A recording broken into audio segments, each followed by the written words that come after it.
Welcome to the Karen Kenney Show. Hey, you guys, welcome to the Karen Kenney Show. I'm wicked excited to be here today. And before we dive into this episode, I just want to start by saying, first of all, if you can hear the sound of my voice, thank you so much for listening, for tuning in, for checking it out. Maybe somebody that you know said, hey, I think you might like this podcast. Give it a listen or whatever. So, however you got here, thank you, and I hope you stay for the entire episode. But it also occurred to me that there could be some first-time listeners here. A lot of you have been with me for the whole journey over the past 3 years of when I first started the Karen Kenney Show, but some of you might be super duper new to the podcast. So, wicked short, brief thing, right? My name is Karen Kenney. I have a lot of things after my name, though, right? So I am a certified spiritual mentor. I am a certified hypnotist. I am a writer, a speaker, a storyteller, a podcast host. I'm the founder of The Nest, a spiritual community and membership. I am also the founder of The Quest, which is spiritual mentorship for all kinds of people, one-to-one work, people who want to dive deep. I've also been a yoga teacher for over 22 years. I've been vegan for over 20 years.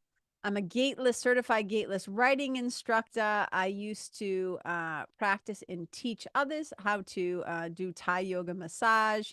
On and on and on. There's a lot. I'm multi-passionate. There's a lot of things that I kind of bring to my work and to this podcast. And really, one of my favorite two things I always, besides animals, a huge animal lover, but I always say spirituality and storytelling are two of my favorite things.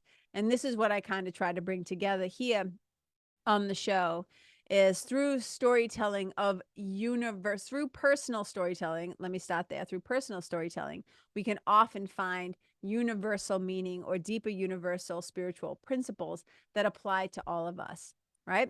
So that's just a little smidge of who I am. Thank you for listening. And I'm so, I'm not just limited to the things that I do for my work, of course. But that just kind of puts you in the ballpark of like what we do here on the Karen Kenney Show, what we tend to talk about. And I mostly do solo shows. And then every once in a while, I'll have a guest on the show. And it's usually somebody that I'm either wicked curious about, somebody that I already love, somebody I want to get to know better, and somebody that I want to do a shout out to. I want more people to know about them because I think they're doing work in the world that is incredible or brilliant or brave or helpful or whatever. But pretty much everybody I have on the show, I have some sort of deeper reason why they're here. Today, it's me. You're just stuck with me. But this is what we're going to dive into. So thanks again for listening. I'm calling this one, You're Writing Your Obituary Now. You're writing your obituary now. So let's start with where this idea, this inspiration came from. I'm never sure. I'm not always sure how I got the piece, right? The little nugget. Like I can't remember how I came across this person that inspired me to write this or to do this episode. But I will say this, his name is Glenn Rifkin, and he is a business and tech journalist who has become in what they call a quote unquote advanced obituary writer for the New York Times and the Washington Post. And basically what that means is if there's somebody who's of some sort of significance, he will pre-write, like before they're dead, he pre-writes their obit. And then they sometimes, I think, get a say in it. I think he shares it with them and they get to see what's going to be said about them before they're dead. But what inspired this episode is something that he said in this little clip in this little article that I saw of his. And again, for the life of me, I don't know. Maybe I saw it in a New York Times thing somewhere. I don't know. But this is what he said about writing advanced obituaries and about obituaries in general. And he was saying how every life has had some sort of meaning. Some of them are huge lives, right? They influence millions of people. So imagine people like famous celebrities or presidents or famous, scientists like Einstein. Like think about that. Like some people's lives have impacted millions of people. He goes, and then there are other people who have had maybe smaller influence, but they impacted a smaller group. And also, I would add to this, sometimes there are just people in the huge influence that they have is within their own family line, right? Is with their family. But this is the thing that he said that just really kind of stopped me in my tracks. When he was talking about obituaries in particular. He said, this isn't really about death at all. It's all about a life. I'm going to repeat that. He said, this isn't really about death at all. It's all about a life. And I really started to think about this and how at the end of our lives, when it comes to obituary writing, so recently 3 of my aunties have passed away. And my last aunt that passed away, my auntie Shirley, my uncle decided to write the obituary himself. And he didn't put it in the paper or anything like that because all of the people that he and my auntie were friends with, he could reach out to them via social media. And then he also knew that all of us, his children and then his nieces and people like that, we would spread it around. So everybody we needed to reach would get to see this sucker. And the other thing that I found out through doing a little research around this time is that I had no idea. First of all, I had no idea that you had to pay for obituaries. And I didn't have any idea that they sometimes are like $800 and higher. Like they're wicked expensive, that amount of money might not seem expensive to some people or to some people who feel like doing that officially, like in a local paper is important. But I just had no idea. Like I thought they were $0. And I was like, what are you talking about? So I thought that was really interesting and stuff like that. But I think something else that Glenn said, I don't know if this was him that said this, but just in case, I'll kind of throw his name in the ring in case it was him that said it. It was like kind of like your time on earth is going to be distilled down to a few hundred words, some insightful observations about your life and your legacy. And I started to think about this. And recently, my sweetie and I found out that somebody that we kind of peripherally knew had died. And this person was a veterinarian and she was young. She was only 58. And she had an incredible impact, not only in her family and in her community and the lives of countless people. I mean, she was my veterinarian who I love. I've been seeing him for like 20 years. I trust him. I think he's one of the best. I'm biased. I just think he's the best. And he said to us that this person was one of the best vets he's ever known. And that her brilliance, I came to find out was like prolific. Like everybody who, I can't say everybody, obviously, but all the people that I saw talking about this person just raved about her. So when I found out about her untimely passing at 58 years young, I tried to find her obituary online. And when I went to go look at it, I found the funeral home who has, how they have like the obituaries on the online, in the, where you can leave messages of comfort and condolences. Okay. So I found that page for this person. And I started reading, and I'd never met this person. I only knew them through kind of like the veterinarian world. And I think there have been times when like our dog scans or things had been sent out to her to get her opinion. So she even had that small, that ripple effect in our life, even though I never met her. When I was on that page and reading all the notes, I'll call them love notes that people left for her family, for her husband, for her children, for everybody. I did not know this person. I just sat here at my desk and I just sobbed. I just cried and cried and cried and cried, reading these words of love, of affirmation, of sorrow, of grief, of just every single one of them. And of course, right, who's going to go to a page like that and write negative things or bad things? I'm not saying this person was perfect. I never met them. I didn't know them. But I could not help but be moved by all the words of how much she had helped not only humans, but how she had helped animals and how she never gave up when there was a problem. If somebody's pet, had something mysterious going on, she would never give up. She was incredibly gifted. She was incredibly bright and brilliant, but she was deeply compassionate. There was even a story on there where one woman said that she had, she had met this veterinarian and one day and just casually commented how much she loved, the veterinarian's jacket. And she said, and in that moment, she literally just took it off and gave it to me, and it became mine. I mean, there was just story after story, and I just thought, oh my God, I'm so sad for her untimely passing, and for the grief that her family and her coworkers and she had established veterinary practices in places like all over New England. And so or I should say New Hampshire, and like this area, right? So she was spread wide and well known and had such an incredible impact on people. And when I was reading these words about her generosity and what an immense effect that she had in the world, I was so grateful for her having been here. You know how at the end of every episode I say, wherever you go, leave the people, the place, the animals, the environment better than how you found them. Wherever you go, may you be a blessing. I felt that. I felt that reading all these messages about how everywhere this person went, she left people and animals better for her having been there. And I was so inspired and I was so deeply moved about how remarkable this woman was. And let's talk about that word for a second, right? Remarkable. What does that mean?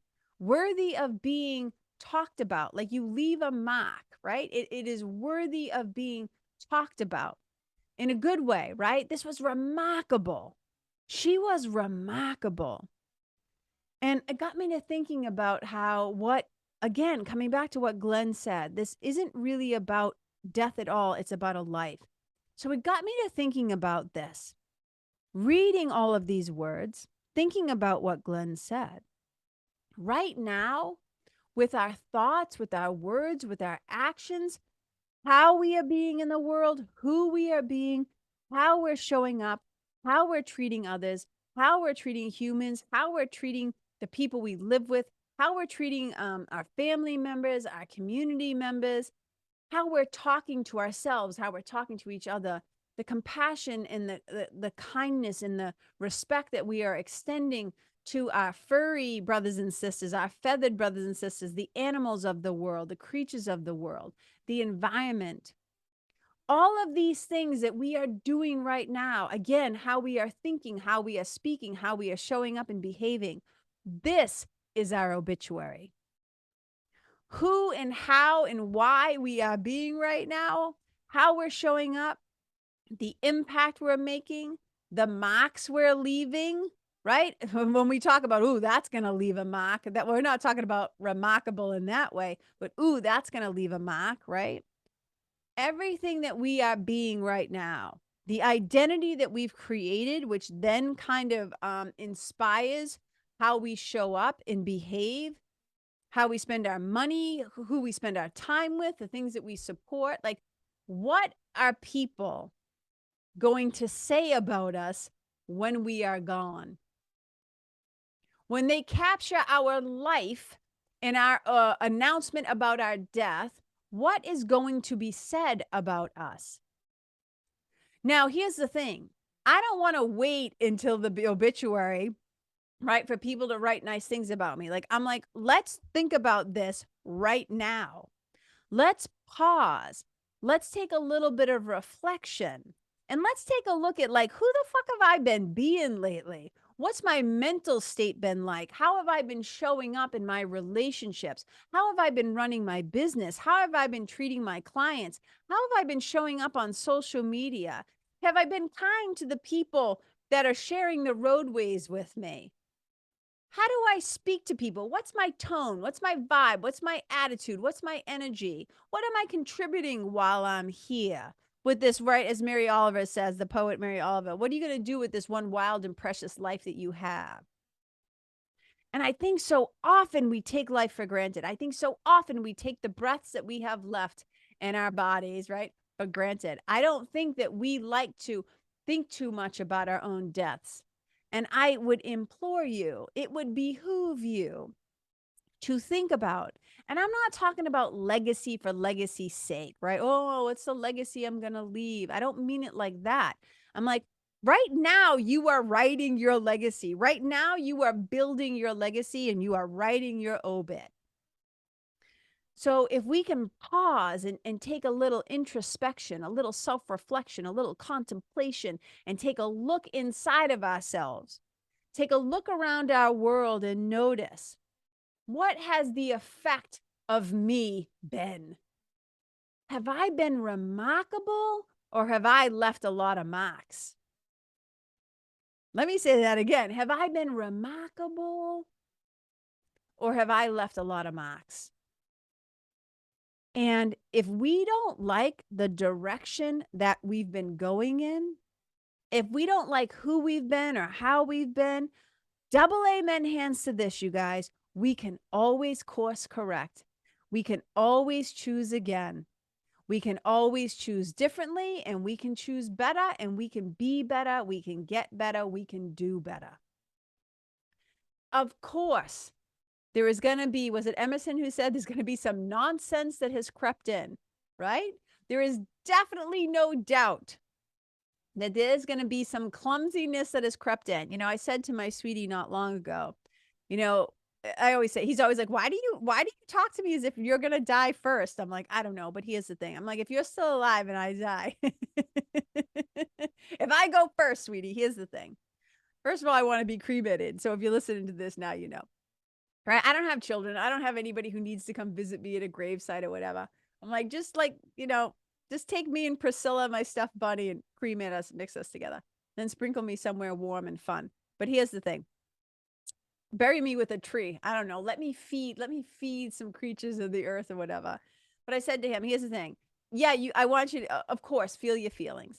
Be sad. Everybody can cry, go through the things, feel your feelings. But then I want you to have a party. Then I want you to have an event where there's storytelling.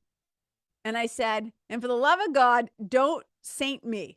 Don't try to make me sound like I'm a total saint. I'm like, tell true stories, tell real stories.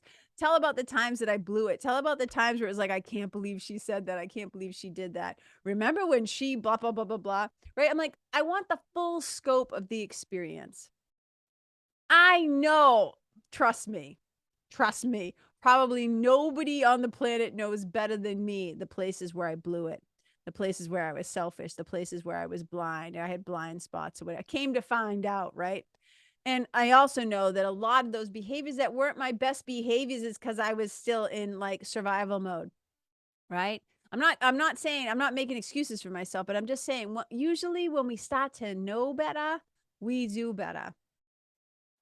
But I want the full scope of my life, right? And hopefully as I get older, I'm just going to keep improving. And I'm not talking about like fixing myself or whatever. I'll always be a work in progress. But when I say improving, is that I'll be of better service, that I'll continue to answer the call of my heart. I'll continue to show up in, in service to my individual curriculum, to my divine assignment. What I always say, the assignment is alignment. And when I'm in alignment, when my thoughts, words, and actions are in alignment with the truth of myself, with the love that I am, which is what we all are. It's what you all are too. Anybody listening to this right now, you are the love and the light of the world. So my question to myself is like, ooh, am I living from that place? Am I speaking from that place? Am I thinking from that place? What is my consciousness? Like, what has that been like? What has my mind been like? Because if I don't get my mind and my thoughts right, that's going to clearly show up in my words, in my actions, in my behaviors, in my choices, in my relationships, and it just ripples out. So you guys, we've got to be willing to stop and pause and recognize. And maybe some of you who are listening are like, I don't give a shit what they say about me after I'm gone. I'm going to be dead. But I really do believe that, part of our being here is to help each other, to make being here, because being here, this human thing is hard. This human thing is hard sometimes. It's wicked hard sometimes. And wouldn't it be great If we were all here to try to help each other along the way, as the beautiful Ram Dass says, we're all just walking each other home. And maybe on the walk home, we can ease the burden for our fellow travelers. We can give a kind word. We can give a little support. We can give a little help. We can do a little shout out. So, what do you think people would say about you right now? If unfortunately, let's knock on some wood, there was an untimely incident, right? And you were to pass, or you were no longer in breathing form, your body falls away. What's the taste you're going to kind of leave in people's mouth? What's the energy? What are they going to remember about you? Because Maya Angelou, I think she said, people won't always, I think she said something like, people won't always remember what you said, but they will always remember, or what you did, but they'll always remember how you made them feel. So how are we making people, and I understand we don't make, quote unquote, make people feel anything, but you know what I'm saying. How do people feel in our presence? Do they feel seen and heard, like they matter? Do they feel uplifted? Do they feel supported? Do they feel your compassionate heart? Who have you been lately? Remember that song, Janet Jackson, what have you done for me lately? But like, yeah, who have you been lately?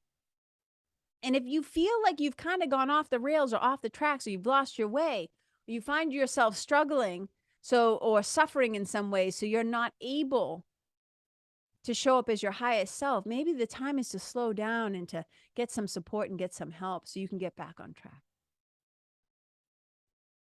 Again, obituary. You're writing it right now. So this was just a little moment to pause. And like all of us, for me too, I'm sharing that. I always say everything that I say, it's for me too. I'm not wagging my finger at anybody. This is just an opportunity to get curious and to show up and to let your mind be open and to kind of just stand back and take like a higher, like, a spaceship, higher viewpoint and be like, oh yeah, I could do some tweaking here. I could do a little adjusting over here. Get my mind right, get my heart right.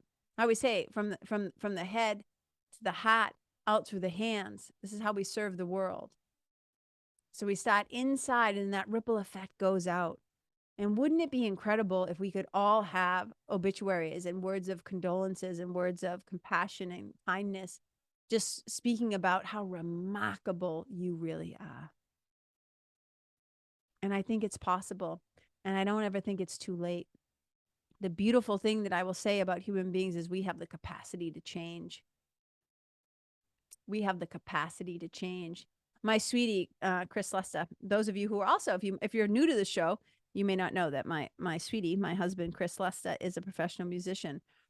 And one of my favorite original songs that he wrote is a line in it that says, it's never too late to change. It's never too late to change. If we're still above ground, if you can hear the sound of my voice right now, and you have the capacity to breathe and be and think or whatever, then you have the capacity to change.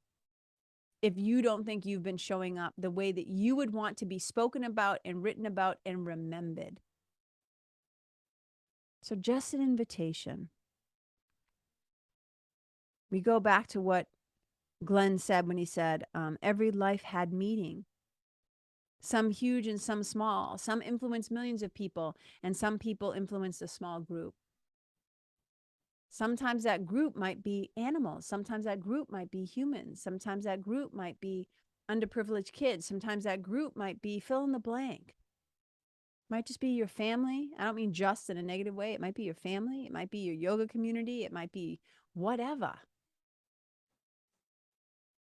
But we are all we're making meaning right now. And we want our lives to be meaningful. And hopefully, after we're gone, if we've answered the call of our heart, if we've been brave enough to answer the call of our heart, if we've been brave enough to slow down and spend some time with ourselves, get some self-knowledge, some self-awareness, we can get a look at the places where maybe we really got it right and celebrate that, because I think we should celebrate it. When we've been on point and on target and like, yes, I was helpful today. Yes. And then to also acknowledge the places where maybe we got it, not so great, not so right. And then we can always adjust. We can forgive ourselves. We can make a commitment to do better the next day. So that's a question to ask yourself, right? What are they going to say? Because your time on earth is going to be distilled down to a few hundred words. These little insightful observations about your life, you, and your legacy. So what will that be? All right, you guys, I appreciate you so much for tuning in. Let's see. I love you. I appreciate you. I celebrate you. And wherever you go, may you leave the people, the place, the animals, the environment, and yourself better than how you found them. Wherever you go, may you truly be a blessing.